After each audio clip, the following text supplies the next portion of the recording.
So, solve natin tong problem sa kinematics of particle. No?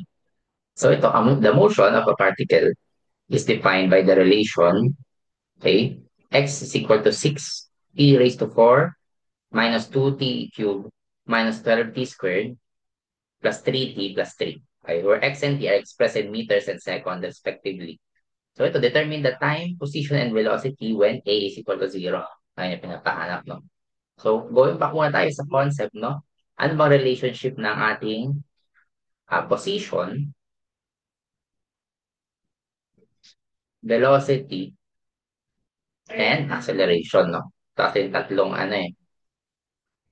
Okay. Tandaan na natin, no? Dali lang magtanda, no? Gagamit tayo dito ng dalawang equation eh. Yung velocity natin is equal to the change in position with respect to time. Okay? Kaya na siya, di ba? Change in position with respect to time. Yung S natin, ito yung position, no? Denote natin yung position natin as S. May space kasi extra, no? Di ba? Sige, palitan natin ng X, no? Okay, kasi sa problem natin, yung given ay X.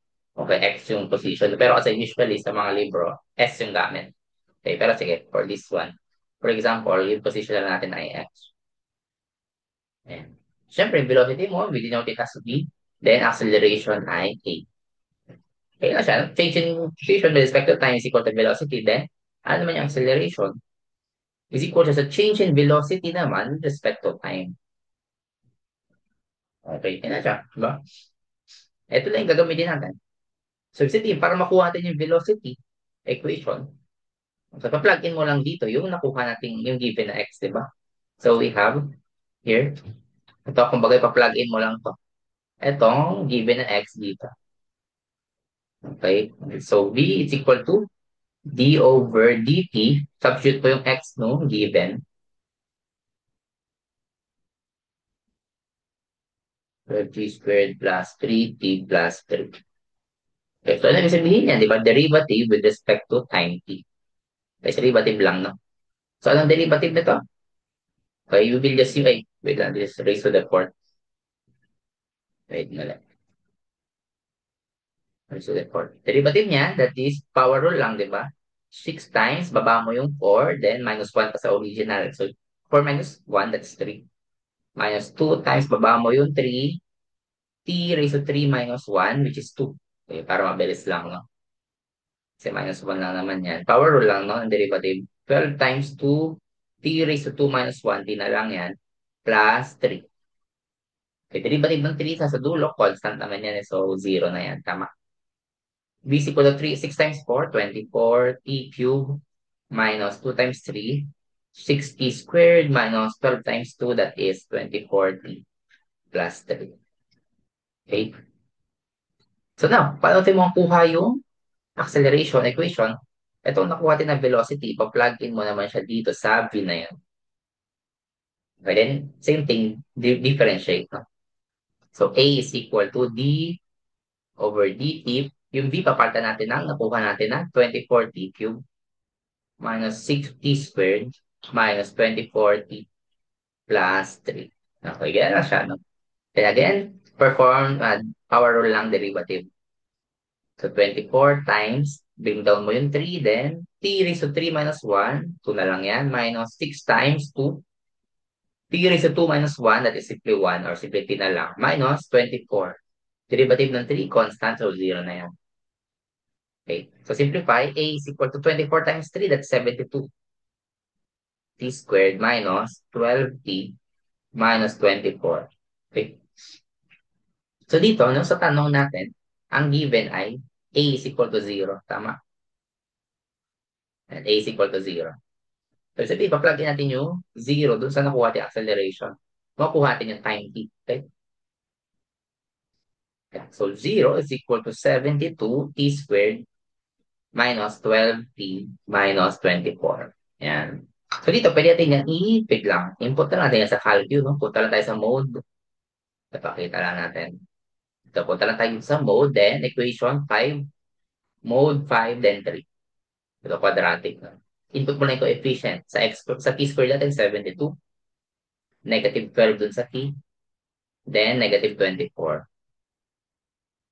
2/3 and negative 1/2. Okay, may dalawa tayong values. Okay? P is equal to 2/3 and negative 1/2. Kaya lang, itong negative 1/2, disregard mo na to. Bakit? Ano ba yung T natin, di ba? This is yung time.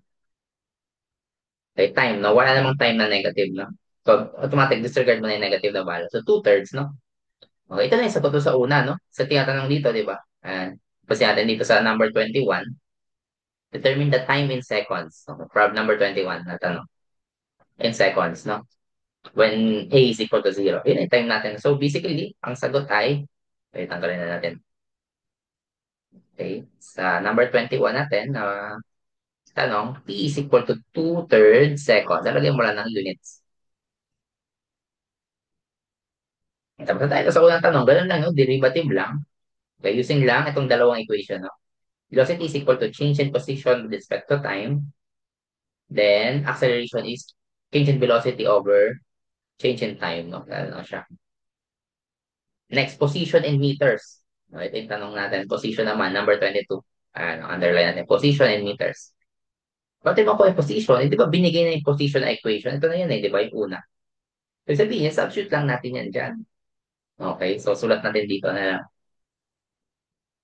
x is equal to 6t raised to 4 minus 2t cubed minus 12t squared plus 3t plus 3. Substitute natin yung, anong substitute natin na t? Pinukuha natin dito na 2/3. Makukuha natin yung position when a is equal to 0, di ba? Kasi nga, yung zero acceleration natin, yung time na nakuha natin is 2/3. Same thing lang dito, no? Makukuha natin yung position pag sinabute natin yung 2/3 dun sa t. Okay? So now we have here, x equal to, substitute mo lang yan,